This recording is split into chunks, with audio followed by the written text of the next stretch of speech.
We'll go ahead and call this meeting to order.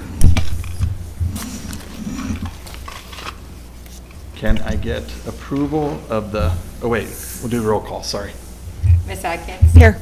Mrs. McDaniel? Here. Mrs. Peterson? Here. Mr. Sheffel? Here. Mr. Sorensen? Here. Mr. Sturm? Here. Mr. Wright? Here. Approval of the November 17th, 2025 agenda. Can I get a motion to approve, please? Motion to approve. Second. Vote, please. Ms. Atkins? Yes. Mrs. McDaniel? Yes. Mrs. Peterson? Yes. Mrs. Shuffle? Yes. Mr. Sorensen? Yes. Mr. Stern? Yes. Mr. Wright? Yes. Commendations, visitor good news.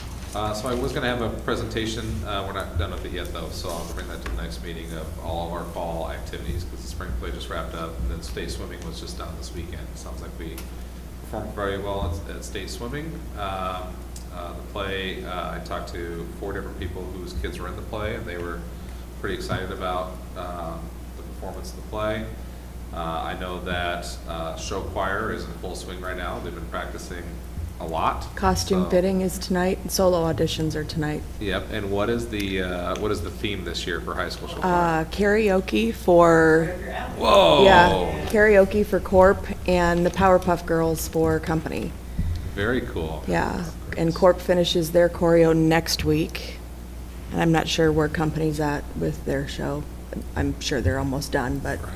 wrapping up, so. And we have junior high basketball is in full swing. We have 84 kids out for junior high basketball. So that's a lot of junior high basketball players. Girls wrestlers, I haven't heard of the number yet, but they're in the middle of wrestling. We also have the high school wrestling is starting. I think today was the boys' first official practice. So I think girls started last week, boys started this week. So that's exciting. Same thing with basketball, can start today. So looking forward to those seasons. Outside of that, I know that we've had, I just want to give kudos to our DLTs, our DLT, BLTs, and our curriculum review committee. I know that they have been meeting very diligently, and kudos to Dr. Hartman for the good work there. So just met Association Day, talked about their good work. So thank you. It's easy to kind of get lost in the shuffle sometimes. So, and I'm sure she'll talk a little bit tonight about some of the good work that they're doing. Outside of that, we're in the middle of a diaper drive, so we did have some packages delivered at the middle school. We had quite a few delivered at Titan Hill. We can always use more, so if you're out there watching us, the hundreds of people that are watching us right now, remember we have diaper drive tomorrow morning and tomorrow after school again, so feel free to swing by the middle school or Titan Hill at arrival or dismissal and drop off some diapers. How about the Micah House? So that's about it. Okay. Any additional good news? Commendations? All right, then we'll move on to comments and suggestions. This is the first portion of our meeting where we open the floor to any comments and suggestions that the public has for the school board. Do we have any online? Nothing yet, but we have a handful of viewers, so just give it a minute. Okay.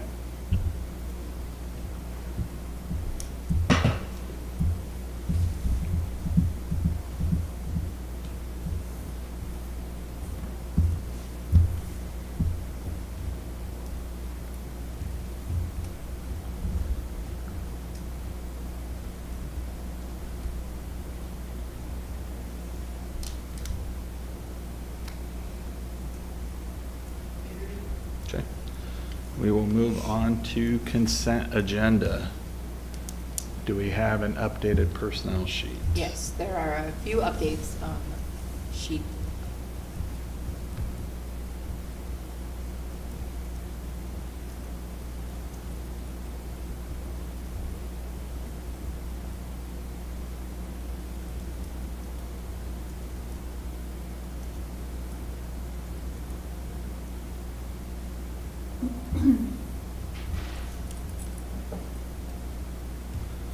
Okay, can I get a motion to approve the consent agenda as presented? So moved. Second. Vote, please. Mrs. McDaniel? Yes. Mrs. Peterson? Yes. Mrs. Shuffle? Yes. Mr. Sorensen? Yes. Mr. Stern? Yes. Ms. Atkins? Yes. Mr. Wright? Yes. Reports, 6.01, curriculum, instruction, and assessment report. Okay, so what I'm going to present today is just an update on some things around literacy. So as you guys might recall, a couple years ago, we started on a district literacy plan. It took the elementary about a year and a half to put together their portion of it. So now this is secondary's turn. We started last year. We should be done in January. So it's kind of exciting to see this all come together. But the goal really is to have this like coherence across our system instead of just different pockets of different things.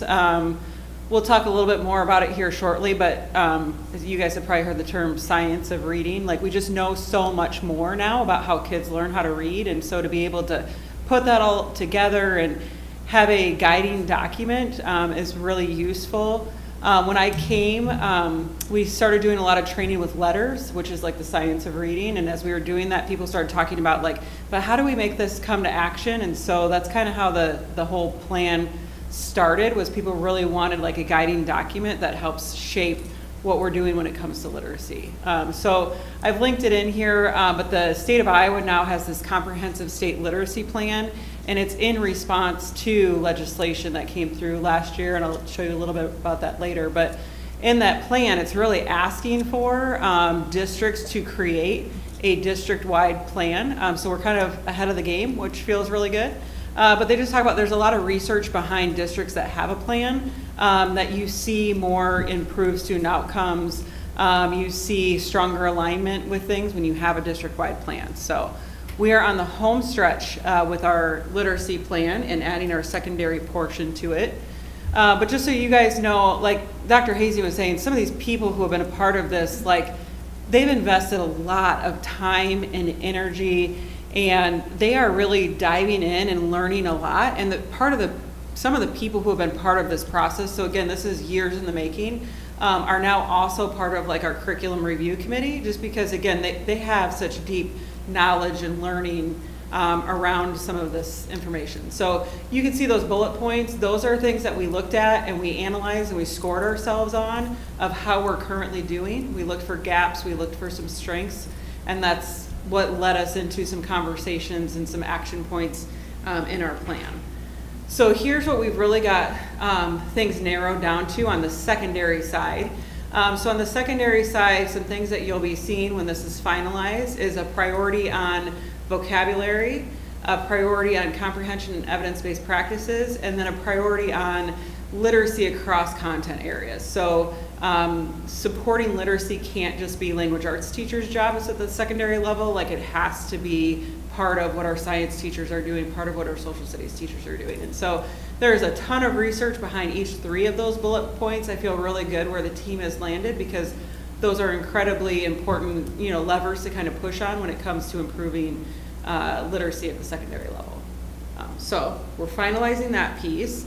And then in the spring, much like we did on the elementary side, the goal then is to create like a rubric that goes with that. And then we'll take the plan to our middle school and high school and have whatever team, it could be their building leadership team, kind of score it. And then how they score and what they're recognizing as areas for improvement or gaps are things that we'd like to see them then include like in their building goals and their building plans. I'm not a huge fan of going to all this work to create a plan if it just like lives on Google Drive. So we really want to make sure that these come alive and that it's built into buildings' PD plans and their system reviews. So that will come this spring.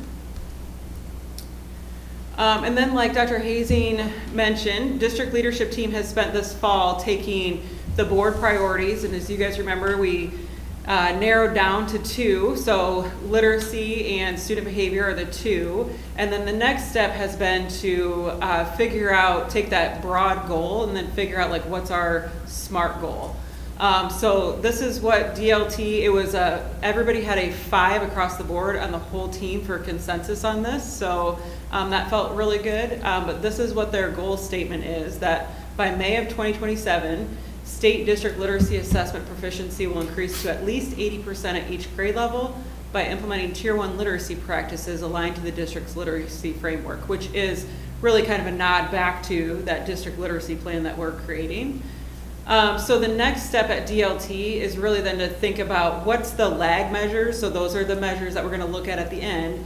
And then what are the lead measures? Because if we're going along and things aren't looking great, we need some things to start to put some pressure on. So those would be our lead measures. So I don't know what DLT will land on. However, based on what is written in that goal, they already have, what I would consider lag measures, like your ISASS proficiency, probably our fast bridge benchmarks. And then some things that could be things that we would create as lead measures could be just that tier 1, like what are the literacy practices, what's the fidelity of that, could be how our students are performing on their common formative assessments, could be PLCs focused on literacy data.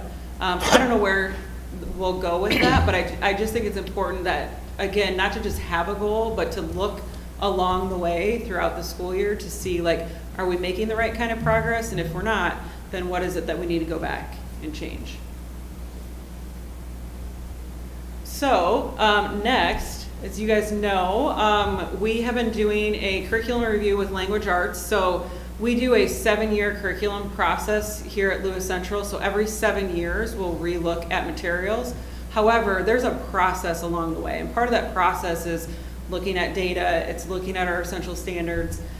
So for language arts, we're adjusting the process a little bit just because it's such a heavy lift, and we want to make sure that we take the right amount of time to do this. So this is going to be like a 2-year process of what would normally be part of the 1 year of the 7-year cycle. But the team is formed of elementary, middle, and high school teachers, coaches, building admin, and again, that district literacy plan that I showed you, many of the people who have participated in that are part of this. So the goal is for us to think about what kind of high quality research aligned materials that we're going to bring to you guys to have you guys approve. Obviously, you guys can see a lot of alignment here. This is going to be tied into our DLT priorities, our district literacy plan. We started this process, again, by looking at our literacy data. We'll be getting input, and then I think what's important for you guys to know is there's some state guidance for us, and we're looking at that too to make sure that we're aligning things. So this fall, we've spent a lot of time just looking at the Iowa's language arts standards. They've been newly updated. They are kind of intense. There's a lot of layers to language arts standards. Like one of the things that's a little bit of an adjustment, there used to be college and career readiness standards and they were separate, but now they are built into the standards. So they are kind of anchored in and they build off of each other. So we took some time to learn about that. There's some other components when you're looking at language arts standards like text complexity, depth of knowledge, and vertical alignment, all things that we've studied and learned more about and thought about how that plays out where we're going. And then on the next slide, I'm going to tell you a little bit more about some of this recent legislative shifts around literacy. So again, I think this is important for you guys to know as board members, but there is some legislation. It's called House File 2545. And basically what that legislation talks about is they're moving away, the state has moved away from certain approaches when it comes to reading instruction. So they have shifted to what research would call structured literacy. And structured literacy is just making sure that there's very explicit instruction around the science of reading. So again, we know more about how kids know how to read, and so is that built into our curriculum? So things like vocabulary, fluency, comprehension, just thinking about how all of that comes together and making sure those components are in our curriculum materials. So they are very much so discouraging materials that rely on things associated with what's called balanced literacy. This would be things like guided reading as a primary model. You might have heard the term as like a cueing system, and that means like, look at the picture, what do you think the word means? There's a lot of research that just talks about how that's kind of detrimental to kids learning how to read. So the state has really pushed and again come out with some legislation. They've gone so far as to say that teacher prep programs can no longer do any teacher prep work around balanced literacy. So, I mean, what that means for us is we have to, as a committee, really understand what that means. So it's not just, having people come and present to us about different resources. It's making sure we as a committee have a shared understanding and that we recognize what's happening with legislation, with standards, and then take all of that knowledge to try to make a decision together. So this is kind of what I was talking about, this picture. If you haven't seen this, this is a pretty, it's a pretty good one. This has been around for a little while, but this keeps coming up when we talk about the science of reading. But we have these two strands, and combined, this is what creates reading comprehension. So people will talk a lot about reading comprehension, reading comprehension, reading comprehension, but like there are so many skills that go into reading comprehension. So if you have a kid and you feel like they're not comprehending the text, could be any of these strands. So on the bottom is what our elementaries focus on. It's word recognition. So within word recognition, you can see things like phonological awareness, decoding, recognition on sight of familiar words. Those are all very foundational skills. But then at the top, once we've hit some of those, now we can start to get some of these under the language comprehension strand. So this would be background knowledge, vocab, language structure, verbal reasoning, literacy knowledge. The bottom part, that's like finite, like you can reach a conclusion to, you know, that learning. The top part, some of that, like it's never over, right? Like we're adults and we're still adding to our vocabulary all of the time. But when we have the foundations of both of those, now we can start to get to reading comprehension and reading fluency. So our team keeps coming back to this. In fact, in our next meeting, we're going to keep coming back to this reading rope. There's also something called the writing rope, which is, again, the science of how kids become great writers. So we're going to look at that. And then at our next meeting, we're also going to talk about stakeholder surveys. So we think it's important to get teacher input. They're the ones working with materials and working with kids all of the time. So we're going to take their input into consideration. And then possibly do some family and student surveys. Obviously, their questions would be very different than people who work with the materials and work with kids every day. But, you know, it's an opportunity just to be able to reach out and see what other people are looking for too. So. And then in future meetings, we'll look at, there's some very research-based scoring tools when you're looking at curriculum.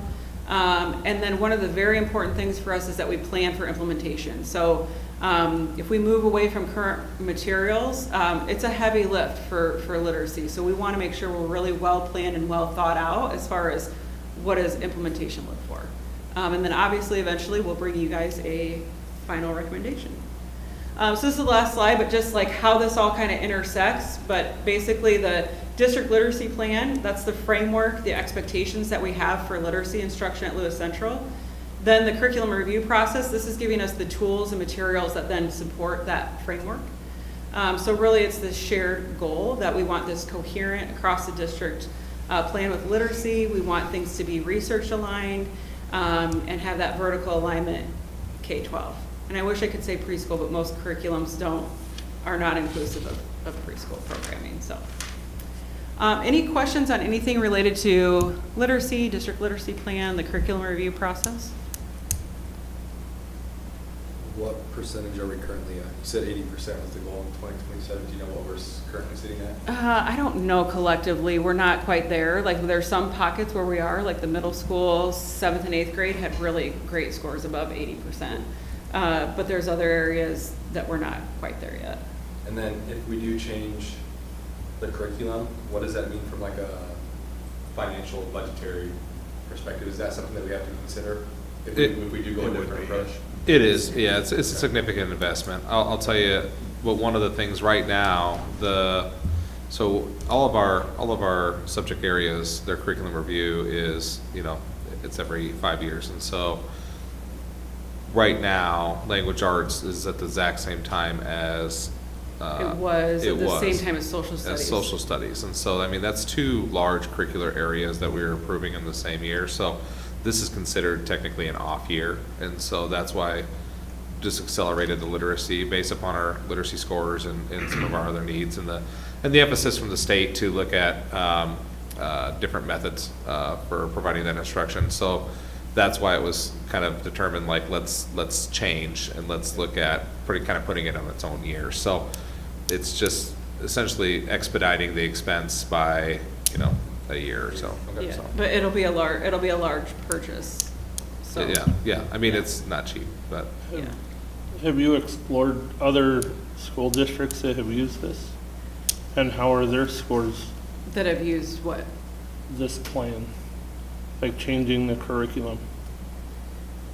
Well, so as far as curriculum goes, I could tell you that, so I'm this like curriculum directors group, and as far as our elementary curriculum, nobody else is currently using the curriculum that we're using. And then as far as like having a district literacy plan, I know like large districts have district literacy plans, but I don't know any other districts like our size that would have gone to the efforts of having a district literacy plan necessarily.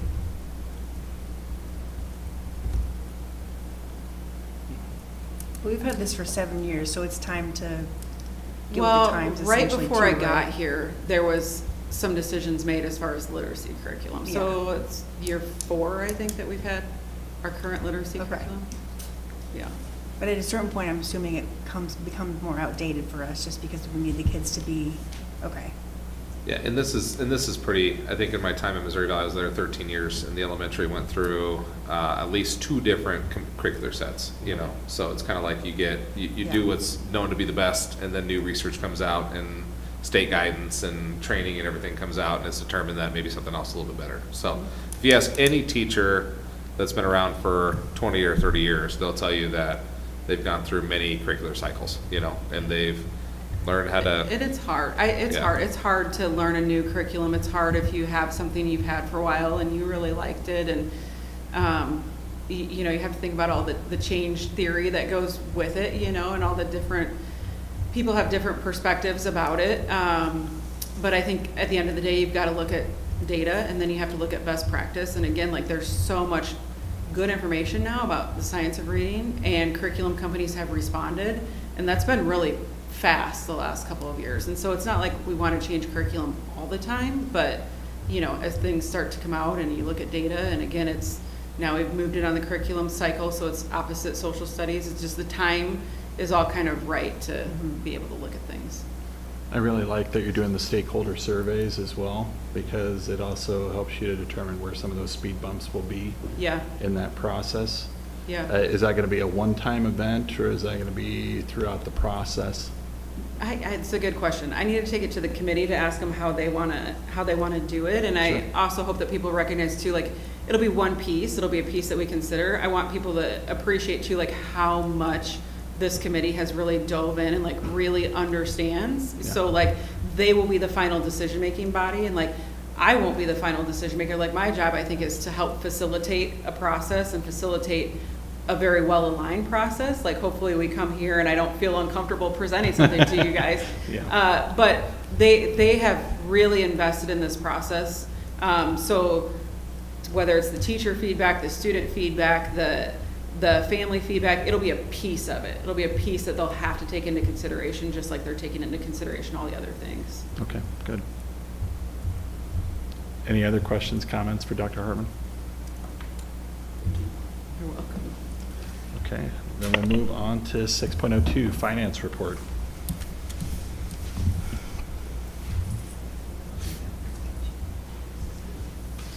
Yes, thank you.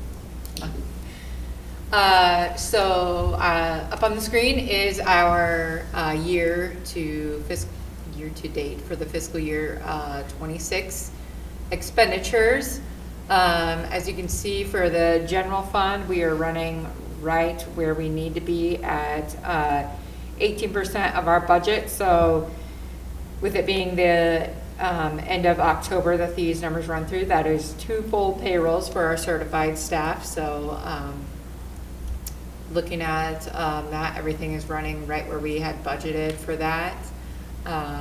The only other one that the number might look a little bit alarming to would be the management fund, but that is because we do pay all of our property and casualty insurance upfront and pay that in August. So that is why that number is pretty large already. And then otherwise, everything else is right where it should be, in the 16 to 30%. The ones that are higher up in the 30% are the ones that run on a more equal basis throughout the fiscal year, such as nutrition and the LCLC program and some of our capital projects.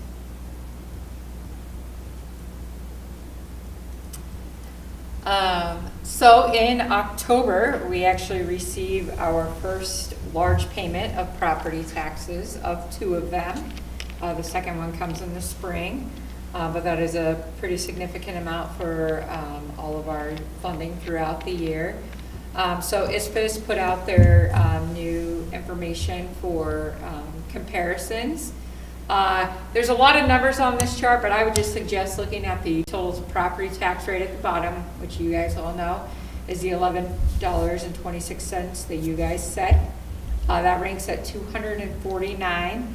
So that just means that there are only 75 school districts in the state of Iowa that have a lower tax rate. So 248 of them are higher than us, and we are almost $2 below the state average still, even with the adding in of the bond. So our property taxes are still a very good rate. Are there any questions? I kept mine short since Lisa went long. So next month you guys get a long finance report, and she is going short.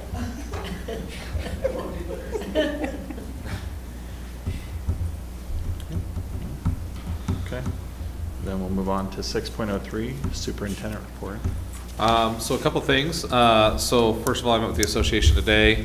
We discussed last year, if you guys remember, we actually did a 2-year agreement with negotiations. And so we do not have to enter into negotiations this year unless the legislative body settles at less than a 2% increase or more than a 2.5% increase. So speaking of legislative update, this could be an interesting year. I know that the governor has made a priority of cutting property tax. I know that was, something they tried to get done last year, and it was too far apart as far as the sides. It will be interesting because we're currently expected to run a $900 million deficit. And so if we're gonna do that and cut property taxes, I am not sure what that means for state funding in general, because I know as part of cutting property tax, the hope was that the state as a funding mechanism would take over more of the onus of the operating budget of schools. Well, if the state's already running a $900 million deficit, I'm not sure how they can take over more of that operating budget. So I am definitely not anticipating more than a 2.5% increase. I would anticipate us potentially being less than 2. But luckily we have built up that fund balance a little bit. So depending on where the state finally lands on a number, we may or may not have to go back to negotiations. So, just some food for thought there. Facility, we do have our CMR, construction manager at risk. Qualifications are due to this Thursday. I will need to get with Director Sheffel, Director Adkins, and Director Sturm. Actually, Adkins and Sturm will be with me in Des Moines at the IASB conference, so we'll have to kind of pull out for a little bit and touch base. I'll have to find a good time that I think we said 1 o'clock, right, on Thursday. So 1 o'clock on Thursday, we'll review the qualifications, and then based on the qualifications, we'll send out invites for a full RFQ, which then will lead into a formal interview of construction manager at risk companies. And this is for the middle school renovation, and we'll probably look at doing a special board meeting on Monday the 8th, probably at, could potentially be like 5:30 or 6:30, kind of whatever works for you guys. The goal would be to bring in 3 companies that we decide on to formally interview and then offer a construction manager at risk contract with. So, but again, that'll be the 8th. So at least the interviews where it will be. And then the high school mechanical bid opening will be this Thursday at 2 p.m. And then approval on December 1st. Lewis Central Titan Hill exterior envelope projects, the bid openings at December 11th. The approval will be on December 15th.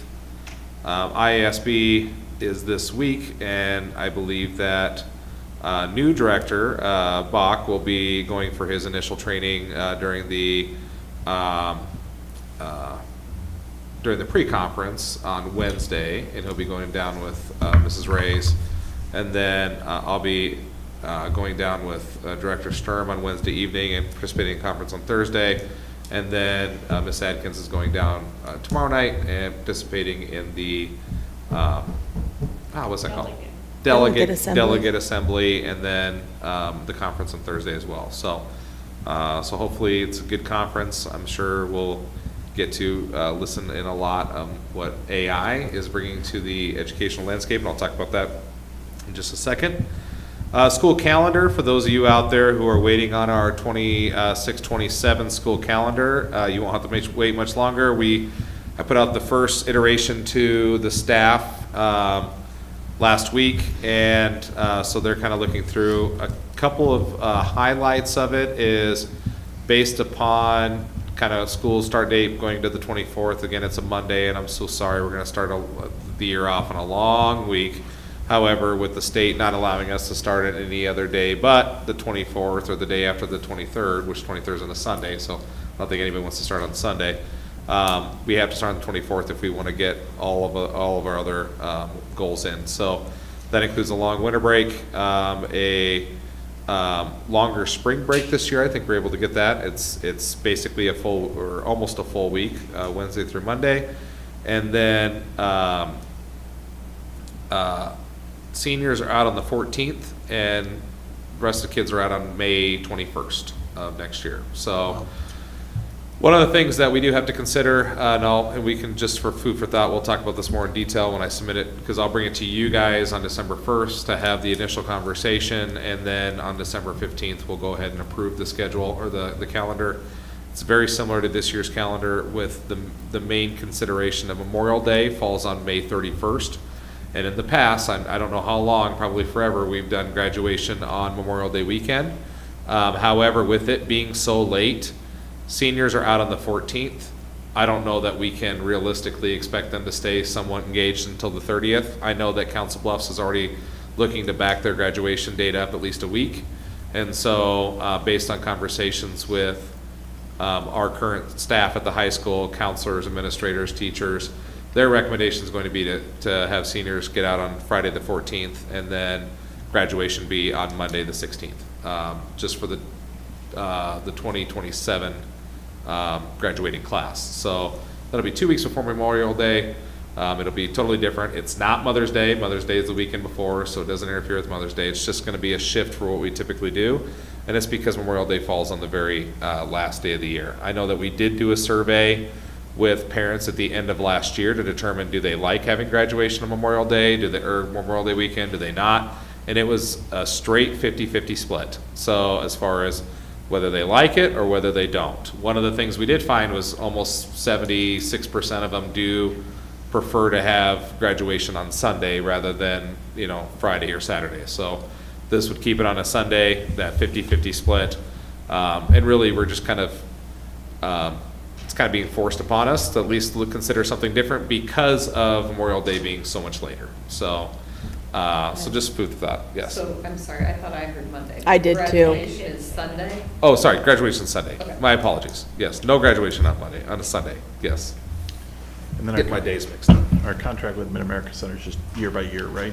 It's year by year, and apparently there's no change in cost, so by us moving it. So cost won't change, that's what's been kind of told to us, so. And could we move it back in 28, 29? We can move it back whenever, Okay. correct, yep. So if we have it on the 16th of May in 2027, and people are like, hate it, want it back on Memorial Day, it can be adjusted. Remember, we approve calendars 1 year at a time. Yep.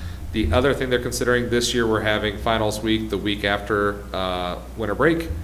They're already considering moving, they would rather, they think, go back to having, Christmas falls on a weird, it's like a Friday, and so the 20th and 21st and 22nd are a Monday, Tuesday, having finals that Monday, Tuesday, rather than the week we get back, and then having that first day back be an all-day staff day, so they can get their grades done and they can kind of ease in after a winter break rather than jump in with kids. So that's been recommended as well. Again, I already sent it to you guys to review.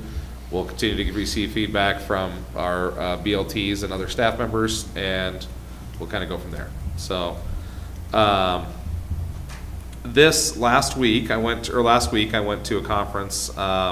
It was all revolving around AI. That's kind of the evolving space. And I think one of the things that I wanted to go to conference about is you kind of go in with this perception of like, and I don't know, I grew up watching like iRobot and like a Terminator and like all of these like very scary films that I'm like, oh my gosh, this is the beginning of the end, you know. It's going to be no time, and we're going to have robots, you know, try to put us in our place, which might still happen. I'm not saying it's not going to happen, but at the end of the day, like, AI is here and it's real and it's incredibly intuitive and it's incredible what it does. I've seen so many videos that I have to really like focus and try to figure out, is this legit or is this like fake? Tons of videos of like a bear attacking like an older lady, and the older lady like beating off the bear, and I'm like, wait a minute. Oh, the lady just beat a bear off, and then I see the next one, she's fighting a wolf, and I'm like, oh, that's AI. Okay, so that's not legitimate. Or like babies, like beating, and like, this is legitimate. Like, these babies look like karate babies. Like, it's crazy. So, Have you seen the Ryobi hovercraft?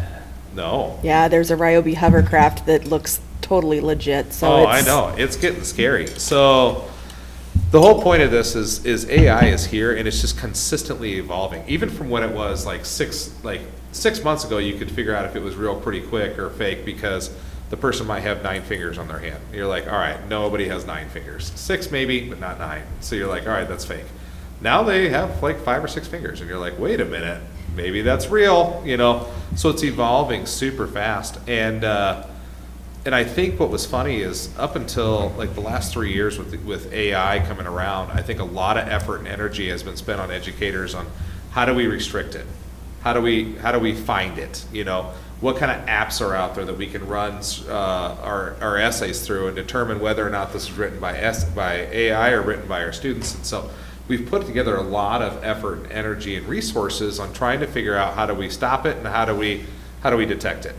And when I went to this conference was all about, well, the first speaker got up and they said, do you remember the TI-81 calculator? It came out in 1990, okay? When the TI-81 calculator came out, there was a big push against, we got to restrict this because people got to be able to do math on paper, and we need to get rid of the TI-81 calculator. Fast forward 9 years, and it was a requirement for everybody to purchase a TI-81 calculator in order to attend class, okay? When I went to school, you know, back in the late 90s, early 2000s, you went to school and it was, you were not allowed to use the internet for research. You had to look through the botanicals, and is that what it's called? Not botanical. Encyclopedias. Yeah. Botanica? Encyclopedias. You gotta find encyclopedias. You gotta look through books. You can't, Wikipedia was like a dirty word. Like, you couldn't use Wikipedia. And so, but we all did, right? You looked at it and you're like, well, wait a minute, why am I digging through books when I could just find the answer online? And so the kids like figured that out pretty fast. And we're like, we're just gonna do this, we're gonna switch some words around and we're gonna make it so it's my own and et cetera. But you still had to learn to do it. You had to learn to do it correctly. And then you had to learn that like anybody can edit Wikipedia and it could be totally false. And so I can't tell you a couple different times I turned in surveys based on Wikipedia and I'm like, that's not true. And I'm like, I didn't know that. So it was, then it shifted from like, all right, we're not going to stop kids from using the internet. That's just not going to happen. So instead, let's put our effort and energy into teaching kids how to use the internet. Let's teach them how to research, how to find trustworthy articles, how to look at different sites, how to not look at one particular site in general, but you look at 4, 5, 6 sites to ensure that there's some reliability in what we're putting down on paper. Then along comes AI. AI will write it for you. However, AI doesn't use your voice. It's getting better. Like, it's getting to the point where it could probably take some writing samples and be pretty close to your voice. But it's not your voice. It's also not putting in every fact that you should be putting in there.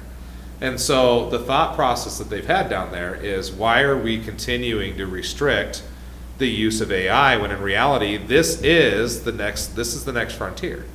There are already students in schools who have accepted and turned AI into a model that their school is striving to utilize, who are already putting out apps or creating businesses that are making these students buku bucks, and they're still in school. And the thought process is, well, they really need to learn to write. They need to write their own essay. Well, if I'm a kid and I just developed an app that made me $4 million, why do I need to write an essay? You know, and I'm not saying they don't have to write essays. Don't get me wrong. Let's go back to literacy. Like, that's very important. However, it's just a new frontier. So now a lot of our effort needs to turn into, what are we doing to ensure that our students, because that's what we talked about during our strategic planning, is how do we ensure that our students have the skills that they need in order to be successful in this life, when they leave high school. And unfortunately, one of those things, not unfortunately, it's fortunate, it's really cool. They're gonna need AI. They're gonna need to learn how to utilize it, but learn how to utilize it in a productive manner. You know, use it as a tool and not as the end all. And so it'll be really interesting to see kind of where we continue to go with AI. Now, with that said, AI needs boundaries and it needs regulations, right? It's not this open-ended AI. I can't tell you the last time I wrote a reference in the last, 2 years, because AI is often awesome at writing references, or at least creating the structure, the basic structure from which I can go in and edit, and saves me a lot of time. Emails, speeches, presentations, all of those types of things can be done in AI in a snap of a finger that used to take us 8-9 hours. But you still have to go through and you still have to edit it. The other thing is when you use these open AI sources, it's taking your data and it's turning it into memory to then create the next iteration of itself. And in some cases, that's really cool. In other cases, such as student data, performance data, that becomes a huge liability issue. And so now what we need to do is we need to look at potential partners that can help us create, closed source AI options. So that way that student data is not escaping out into the universe, that it's staying within. Or having teachers utilize AI in such a way that it's not going to record student data, that it's going to remain anonymous. But all of that needs to be regulated. And so over the next probably couple weeks, I'll be continuing to work with our attorney to develop an AI policy that I'll turn around and give to you guys, because right now we don't have an AI policy and we're going to need an AI policy, something that helps us create those regulations and standards for which our staff can operate with our students. So it's really cool. It's really scary, but all new things are. So I just hope that, when that time comes, Will Smith will be around still to combat the robots for us. So, but that's an iRobot joke. If you haven't seen it, you got to go see it. It's a great movie. Okay. So yeah, that's kind of the extent of my board update. Any questions? Okay. We will move to discussion items. 7.01, Iowa Western Community College Memorandum of Understanding Career Academies. So Iowa Western passed their bond. They're going to create a new building and they're going to put diesel mechanics and some truck driver training schools out there. Their current building that they do diesel mechanics in, they're going to renovate, and when I say renovate, they're going to clean it up, they're going to make it good, and they're going to open it up to high school students. So right now, there's not a lot of options because they're so full for high school students to participate in those classes. So by moving out to their new campus, the old campus is going to turn into a more of a high school ready option. So what they're looking to do is there's grant funding available for consortiums. So if you're an independent school district or entity, it's hard to get the grant funding, but if you're a consortium and they can show that it's going to impact a lot of different people. So so what this is a memorandum of understanding that allows us to enter into their consortium, which then basically allows our students to take up seats if seats become available in classes that they want to take, okay? There's no requirement for our students for us to pay for X amount of seats. There's no money exchanging hands right now. It just basically says if there are seats available, our students can take them, and if they take them, that will pay the cost for them to attend the school, just like we do every other Iowa Western course. So that's really about it. And I think any opportunities we can give for our students to participate in maybe a passion of theirs or a potential career would be great. So, Any questions, comments? When do they start the collegiate courses? Like at what grade? you can start per Iowa code. You can start as early as 9th grade. Okay, Yep, and we do have some 9th graders that are taking college level courses. okay.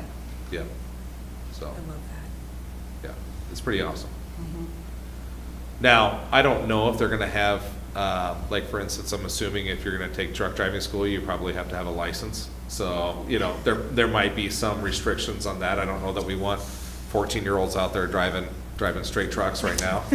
So, Bub was laughing, he's probably been driving since he was 14, straight trucks. Nine. but- I was gonna say Nine. they drive tractors, so. Yeah.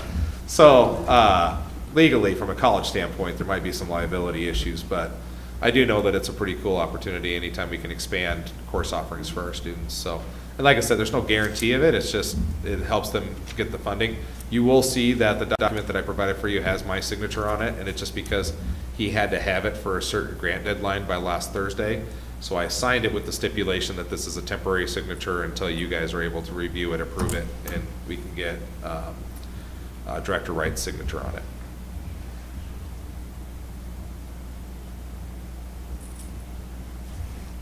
Any questions? All right, move on to 7.02, tennis court to parking lot conversion bid.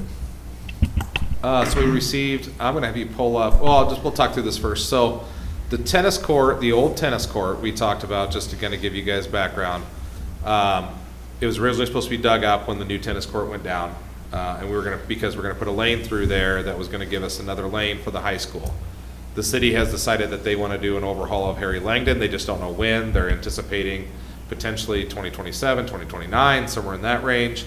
So in the meantime, until they tell us where they want that lane to go out to, we're kind of stuck. And so the recommendation was, right now it's a pad out there, like it's just a big asphalt pad is what it is. Can we turn it into temporary parking for the next however many years it takes the city to decide, which is usually later rather than sooner, and allow us to recoup potentially 76 parking stalls. So, Mr. Vinchattel at the high school would be forever grateful if we would do this because his parking lot is completely full, as would I think anybody that attends most of our events. Having additional parking would be greatly beneficial. Just so you guys know, we are set to receive $138,000 back from the tennis court project, because how the tennis court project was bid was a maximum price, which included a lot of contingency things. Well, there's approximately $138,000 of contingency that was included in that, from additional ditch clearing, unused irrigation allowance. There's $36,500 left from existing tennis demo work. That's what it was going to cost to go. Now, a little bit of that, they did take the fence out, so that's not, right now, that hasn't been accounted for, so it'll be a little less than $36,500 because they did take out the fence. And then $51,000 for unused soil stabilization that we didn't have to be done. So that was like the fly ash if we needed to be able to put the foundation down. So we have $138,000 coming back. So when we kind of were initially receiving bids, he said anticipated to be about $100,000, and that is because the city is requiring us to make the slab more structurally sound. Apparently, the core samples came back not great because there was some soft spots in the asphalt. And so what we have to do is we have to grind off what the engineers are recommending. The city accepted was for us to grind off the top 2 inches of asphalt and then go back over with the 2-inch overlayment of asphalt, and then it would be striped, and then we would put in what the city has approved as curb stops, or parking stops, kind of those big cement deals, that will then be installed around the perimeter so cars just don't drive off the edge, so, because the fence is gone. So that's kind of the recommendation, is to do that. If you go, Dr. Harmon, I sent you an email on this. There you go. So we did receive 2 bids. One was from High Plains, which is the company that put in our tennis court, who owns the contract right now. Their bid to do this work, and they're apples to apples. I had Brett Wallace from Project Advocates go through and compare them.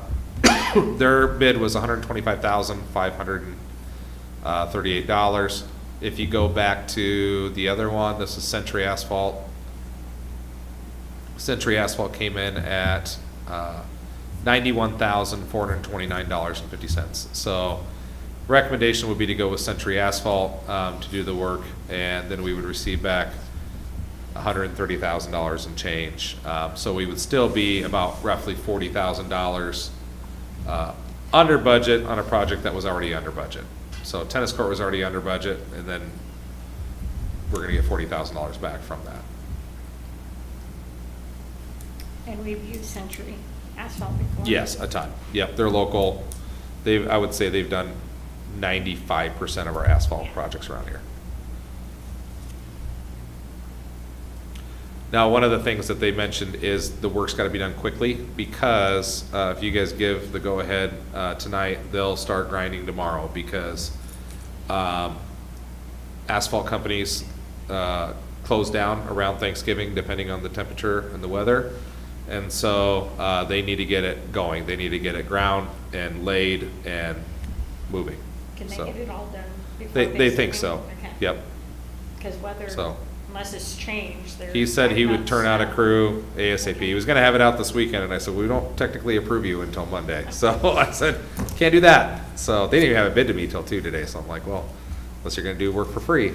So, Any other questions, comments? it's just too bad it wasn't done for football season. Yeah. Be Where- ready for Clash, though. Where are they going to, how are we gonna tie it into the existing, because it's kind of right where Yep, if you cars are go, coming in. yeah, if you go back to the, will you go back to the, it's this bid, oh, yeah, this bid does include, can you zoom in just a little bit for me, please? This bid does include, you see milling, there you go. It's 25,000 square feet as well, so, Number 2. yeah. So milling it, and then the bottom is, we're gonna saw cut out of the curb and then create a lane, a 2-car lane in and out. Everything right there, okay. Yep.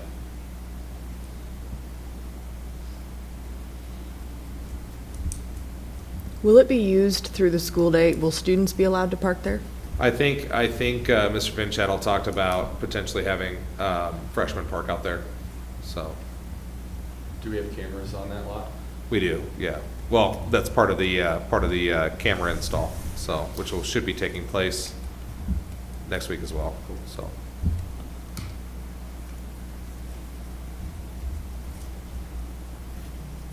Since they're gonna do this as soon as possible, how is that going to, will it interrupt Nope, cars coming in and out? nope, because I mean, it's just kind of offset from the road a little bit, and then, I think it'll go pretty quickly. I think they'll be able to grind it off, and I think, what do you think, it'll be a day of pouring? Yeah, probably around a day. The milling will take the most time, but the trucks, when they mill, will be right next to the milling machine. So they'll actually be on the lot. So they won't be out in the parking. So, and they have to wait for a little bit for the temperature to rise for it to work. So it won't be, as long as they're not coming and going, arrival and dismissal, we should be Right. pretty good, so. Okay.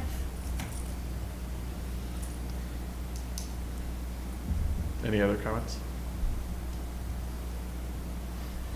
Okay, we'll move on to 7.03, high school gymnasium speaker system. So high school gymnasium sound system is original to the building, 25 years old. It's no longer functioning. I mean, again, 25 years ago, they've gotten their use out of it. There are a couple speakers that are blown. The Bluetooth is sketchy at best. Doesn't stay connected to any of our sound systems, and then the microphones, depending on where you stand in there, don't really work super awesome. So we received 2 bids for the system. One is from Midwest Music, $65,637. And then Electric Sound, $59,975. And reviewing the 2 bids, which Mr. Vinchettle has a pretty decent background in speaker systems and sound and electrical in general, so I had him kind of vet the 2 proposals. Electric Sound best bid is actually 2 more speakers, so there's 10 speakers versus 8. We currently have 12 in there, 12 small speakers, so it'd be replacing 12 small speakers with 10 larger speakers. Bluetooth and the integration to the Commons cafeteria was the main reason we liked Electronic Sounds. So the idea is that the sound will be integrated all the way through the gymnasium area and the Commons area and the cafeteria area, and then they'll install 2 speakers out in the Commons area. So then that'll actually integrate in with the auditorium as well. So then regardless of where you're at, if we have a basketball game and you come out to the auditorium, we'll have the screen down, we'll be broadcasting the game out in the Commons area, and you'll be able to hear everything that happens. If they make announcements, if they do whatever, you'll be able to hear that loud and clear through the Commons area. Same thing with performances. If you have to go out in the area because you have a young one or you just need to get up and stretch, we'll be able to broadcast and you'll hear the music much better through in the player, whatever we have going on in the auditorium through the speakers. And then what's really cool is for certain events, like the example I gave is the Bluetooth speakers, because of the Bluetooth. It's not only speakers, it's microphones as well. So hot wireless mics that'll be able to be connected continuously through the high school gym and into the commons area, that whole area. And the reason that's pretty cool is because, like, I think of the what's the craft fair. Like, craft fair goes all the way through the school. But if somebody could walk around with the mic and go up to, let's say they're going to Aaron's boutique there, I could be like, all right, I'm standing here by Aaron's boutique, you know, she's got really cool stuff here. Does anybody want to come out and take a look? She's at booth, whatever, right outside the commons area. And then I could walk down and be like, all right, I'm at Tim's woodworking stand, and Tim over here has been doing working for 72 years, and he, you know, you can kind of, it's kind of cool. You can do something like that for wrestling application. A lot of times kids are walking around through the whole area, and then when you're calling people to a mat, you might announce and say, you know, I need Alex Sorensen's going to wrestle, Bubba Sturm on mat 3. Need you guys out there. That'd be a pretty good match. Speed versus Braun. Be pretty good. But people just be able to hear it. So it's just an overall upgrade to the system. Will there be and not that we would necessarily want it to, but at some point there might be a necessity to use it in the gym and not in the commons? Yes, Because, and there's so zones. there's zones, okay. Correct. Yep, there's zones. You can turn them off, turn them on. The other thing is there's a kind of a phase 2. I didn't lump them together, and I just wanted to do one phase at a time. Phase 2 would then be putting a speaker system, smaller speaker system in the small gym. So then that way, because we can communicate between the two. But it was an extra like $35,000 or $30,000, and I thought, at this point, let's just get the commons in the gym area taken care of because that's our highest need, and then we'll, expand out in future years out into the small gym, especially if we can get Booster Club or somebody after they're done filming it. Maybe that's the next project for the Booster Club. So, And do we keep the old equipment? yeah, we can. All right. Yeah, Perfect. got some ideas for it. Huh? Got some ideas for it. I do. Okay, perfect. There you go. It's definitely nice having a speaker system that works. It would be nice, yes. I can't tell you how many times in the middle of a dance performance the music is just clicked off, and then you just hear them 5, 6, 7, 8, and then the music will come right back on Or sometimes. just the bad sound in general. Yeah, bad sound in general. Yeah, Yeah. When would this work take place? they're gonna start it over Christmas.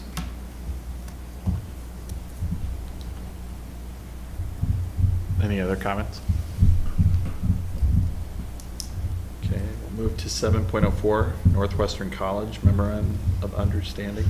This is just for them to for us to allow them to consider sending us student teachers, clinical teachers. So the more partnerships we can have, the better. Any questions, comments on this one? No? Okay. 7.05, employee request for leave. We've evaluated the request and have determined, based on the review, that it is necessary to hold a closed session under Iowa Code Section 21.51I. Closed session is recommended to discuss this employee request for other paid or unpaid leave.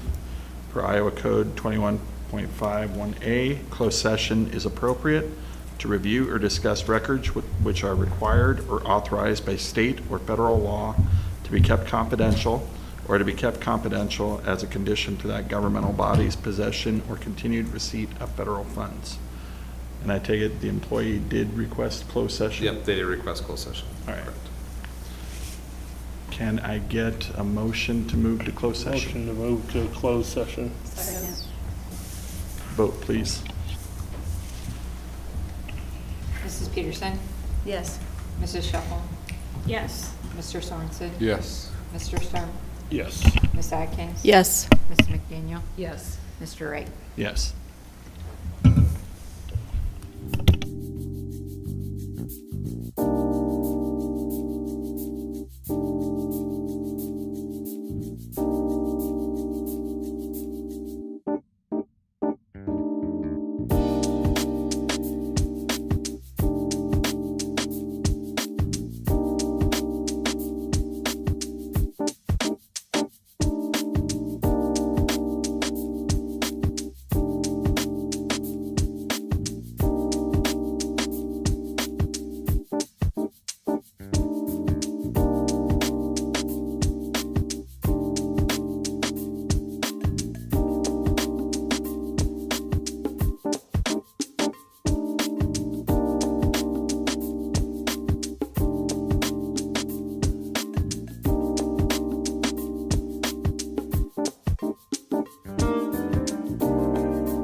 everybody's mics on? Yep. All right. Returning back from closed session, we will move into comments and suggestions. This is the second portion of our meeting where we open the floor to any of our online public that may have something to share with the board. We'll give it a moment. Okay, we'll give it a couple minutes.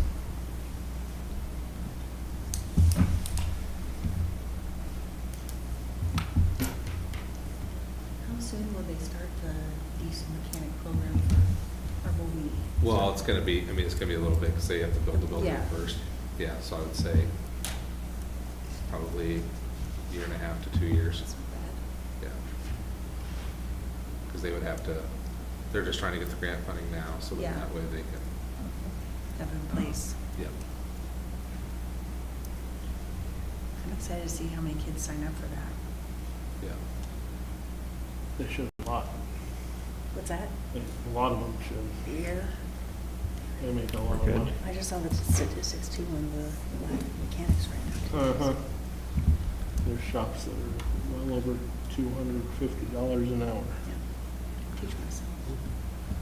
All right, we'll go ahead and move into action items. 9.01, Iowa Western Community College Memorandum of Understanding, Career Academies.